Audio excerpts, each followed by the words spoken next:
ఆరోగ్యశ్రీ. మరి ఆరోగ్యశ్రీ మనం చూసినట్టయితే ఉన్నటువంటి ఆరోగ్యశ్రీని మనం మెరుగులు దిద్ది 3257 ప్రొసీజర్లకి మనం తీసుకువెళ్ళాం. అలాగే నెట్వర్క్ హాస్పిటల్ యొక్క సంఖ్యని కూడా గతంలో ఎన్నడూ లేనటువంటి విధంగా మనం పెంచడం జరిగింది. 5 లక్షల వరకు వర్తించేటువంటి లిమిట్ ఉన్నటువంటి మరి ఆరోగ్యశ్రీని 25 లక్షల వరకు కూడా మనం పెంచి తీసుకువెళ్ళటం జరిగింది. అలాగే ఇక ఆరోగ్యశ్రీకి ఒక సరికొత్త డైమెన్షన్ ని యాడ్ చేస్తూ ఆరోగ్య ఆసరా అంటూ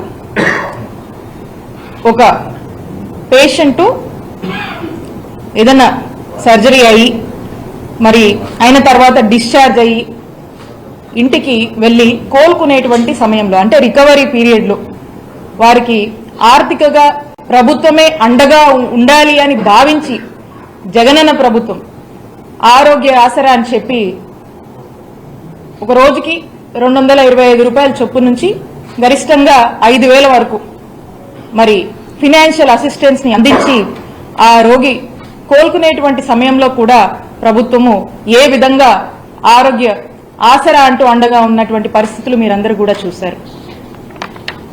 మరి ఇప్పుడు అలాంటి గొప్ప ఇనిషియేటివ్స్, అలాంటి గొప్ప నోవెల్ స్కీమ్స్ ని ఏదైతే జగన్మోహన్ రెడ్డి గారు తీసుకొచ్చారో అవేవి కూడా మరి ఇప్పుడు మనకు పూర్తి స్థాయిలో కూడా మనం చూసినట్టయితే ఏ మాత్రం కూడా పట్టించుకోకుండా నిర్లక్ష్యం వహిస్తున్నటువంటి కూటమి ప్రభుత్వాన్ని మనం చూస్తా ఉన్నాము. ఇక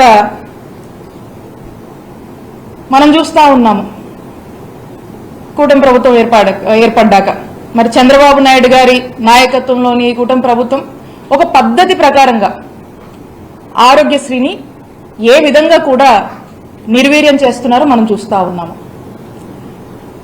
ఆరోగ్యశ్రీ బదులు ఆరోగ్యశ్రీ అసలు అవసరమే లేదని ఏవో ఇన్సూరెన్స్ స్కీమ్లని ఏవో పాలసీలని ఒక పద్ధతి ప్రకారం మనం చూస్తున్నట్టయితే ఆరోగ్యశ్రీని అనారోగ్యశ్రీగా మార్చేస్తున్నారు. ఇక ఆరోగ్య ఆసరాన్ని ఏమాత్రం కూడా పట్టించుకోవట్లేదు, ఊసేలేదని చెప్పొచ్చు. ఇక నెట్వర్క్ హాస్పిటల్లో పరిస్థితికి వస్తే చెల్లించాల్సినటువంటి పెండింగ్ బిల్స్ ఏమాత్రం కూడా చెల్లించడం లేదు.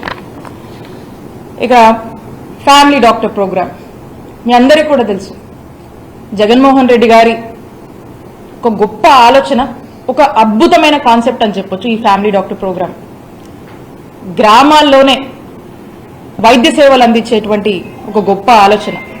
అవసరమైన ప్రతి ఇంటికి కూడా గవర్నమెంట్ డాక్టర్ వెళ్ళి ఆ ఇంట్లోనే వైద్య సేవలు అందించేటువంటి ఒక గొప్ప ప్రోగ్రామ్ ఈ ఫ్యామిలీ డాక్టర్ ప్రోగ్రామ్.